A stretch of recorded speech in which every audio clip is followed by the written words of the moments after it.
sudut steering axis inclination-nya itu di bawah 10 derajat. Steering axis inclination dalam rentang 8 derajat ke 10 derajat itu bukan spesifikasi standarnya kendaraan penumpang kelas M1.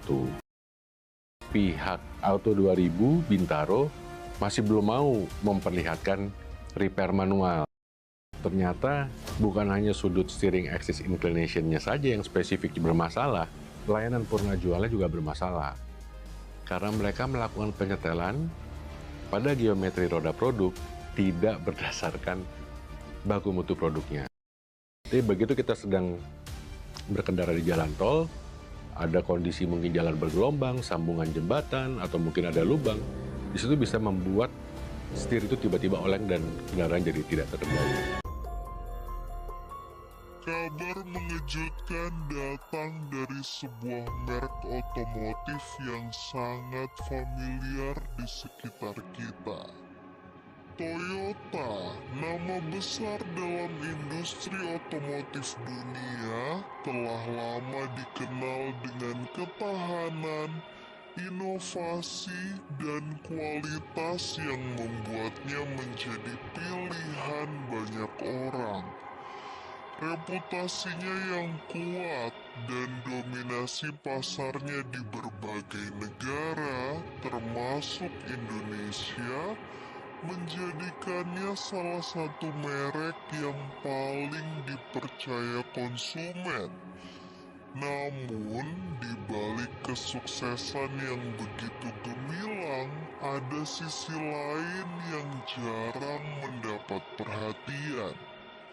Sejarah panjang keluhan konsumen yang diabaikan, layanan purna jual yang kerap mengecewakan, serta berbagai kasus yang menunjukkan bahwa tidak semua produk mereka sebaik yang dijanjikan, menjadi catatan tersendiri yang patut dikaji lebih dalam. Dari permasalahan airbag yang gagal mengembang saat kecelakaan, hingga geometri roda yang tidak sesuai standar keselamatan, Toyota berulang kali mendapat sorotan karena dugaan kelalaian terhadap kualitas produknya. Lebih dari itu, layanan purna jual mereka seringkali dianggap tidak berpihak pada konsumen. Dengan proses klaim garansi yang berbelit, minimnya tanggung jawab terhadap cacat produk, serta kesan bahwa konsumen hanya diberi satu pilihan, menerima kondisi produk apa adanya. Bukan hanya individu, bahkan negara pun dirugikan. Kendaraan Toyota banyak digunakan dalam armada dinas pemerintahan, dan jika ada cacat produksi yang dibiarkan, dampaknya tidak hanya pada satu atau dua mobil, tetapi pada ratusan ribu unit yang dibiayai oleh anggaran negara. Kini, satu kasus kembali mencuat. Seorang konsumen yang berani melawan ketidakadilan setelah menemukan bahwa mobil yang dibelinya memiliki kecacatan serius pada sistem kemudi. Tidak hanya menghadapi tantangan dari pihak produsen, perjuangannya bahkan menyentuh lapisan hukum tertinggi, di mana dugaan praktik tidak etis di Mahkamah Agung mulai terungkap. Kasus ini bukan sekadar satu permasalahan teknis. Ini adalah gambaran dari sistem yang memungkinkan keluhan konsumen diabaikan begitu saja, Sementara perusahaan terus berjalan tanpa mempertanggungjawabkan kualitas produknya. Bagaimana ini bisa terjadi? Sejauh mana Toyota bertanggung jawab? Dan apa dampak dari semua ini bagi industri otomotif di Indonesia?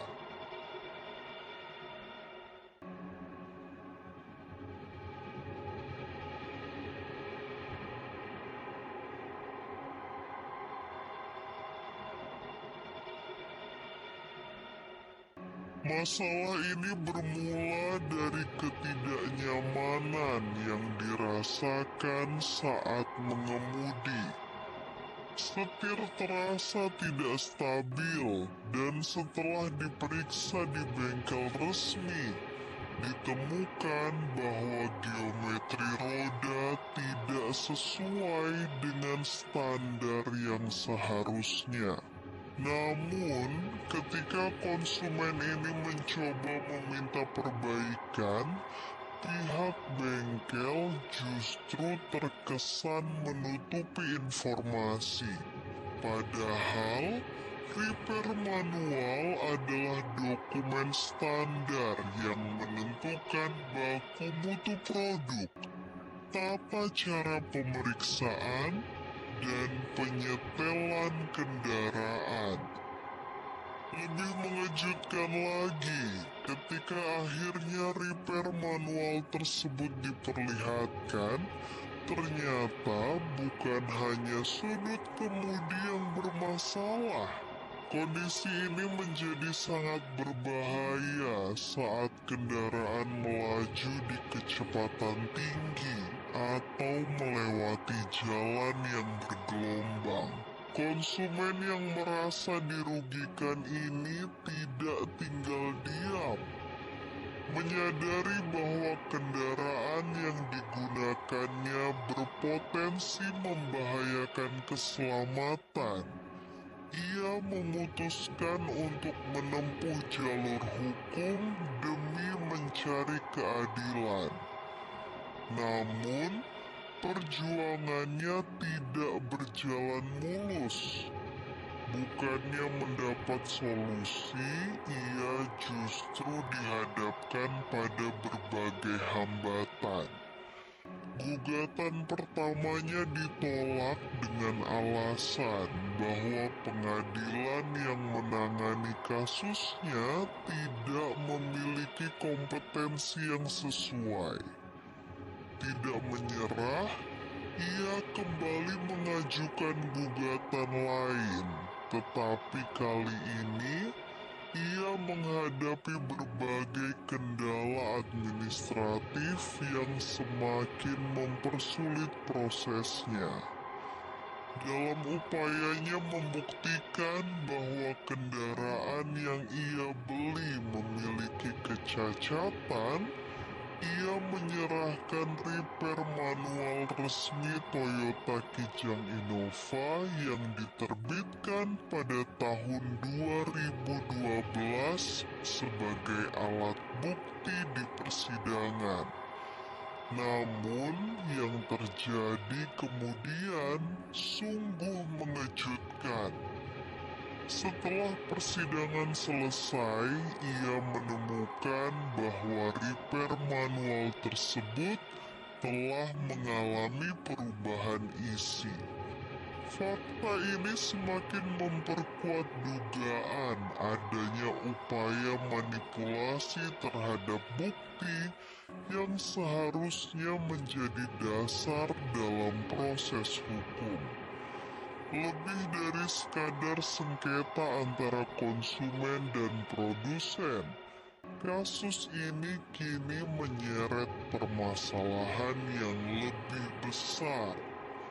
Indikasi praktik tidak etis yang mencoreng kredibilitas sistem hukum mulai mencuat, menimbulkan pertanyaan besar tentang transparansi dan integritas dalam penegakan keadilan. Dalam perjalanan mencari keadilan, muncul kejadian yang lebih mengejutkan. Seorang oknum dari Mahkamah Agung menghubungi pihak konsumen dan menawarkan putusan yang berpihak kepadanya dengan syarat ia harus menyerahkan sejumlah uang sebagai imbalan. Praktik semacam ini jelas mencederai integritas peradilan dan jika dibiarkan bukan hanya merugikan individu tetapi juga kepercayaan publik terhadap sistem hukum di Indonesia. Kasus ini tidak hanya berdampak pada satu individu, tetapi berpotensi menimbulkan kerugian dalam skala yang jauh lebih besar, bahkan hingga ke tingkat negara. Toyota Kijang Innova telah lama menjadi salah satu kendaraan dinas yang paling banyak digunakan oleh berbagai instansi pemerintahan di Indonesia. Jika kecacatan produksi ini terjadi secara luas dan tidak segera ditangani, maka konsekuensinya bisa sangat serius, baik dari segi keselamatan pengguna maupun dari segi anggaran negara yang telah dialokasikan untuk pengadaan kendaraan ini. Menurut korban, berdasarkan estimasi, jumlah kendaraan yang terdampak diperkirakan mencapai 600.000 unit.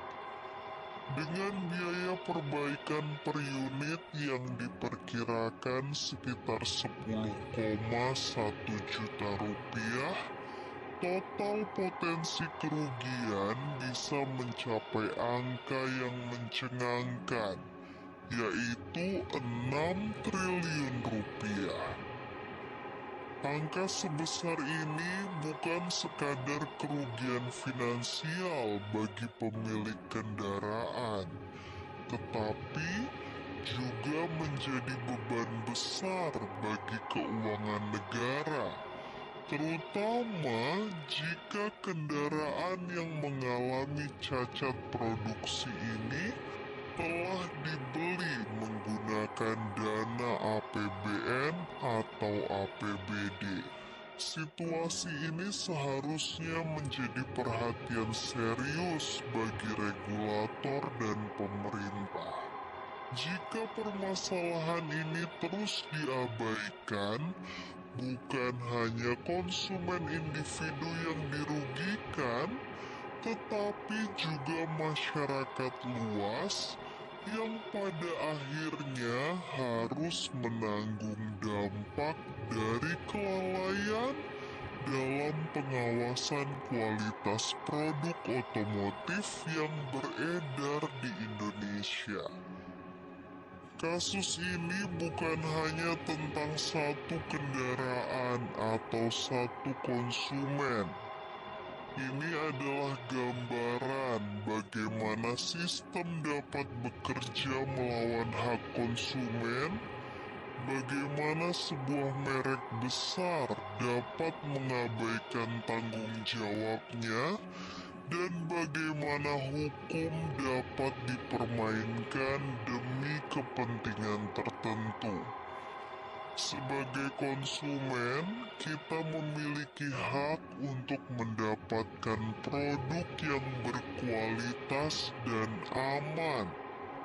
Sebagai masyarakat, kita berhak menuntut transparansi dan akuntabilitas, baik dari produsen otomotif maupun dari sistem hukum yang seharusnya melindungi kepentingan rakyat.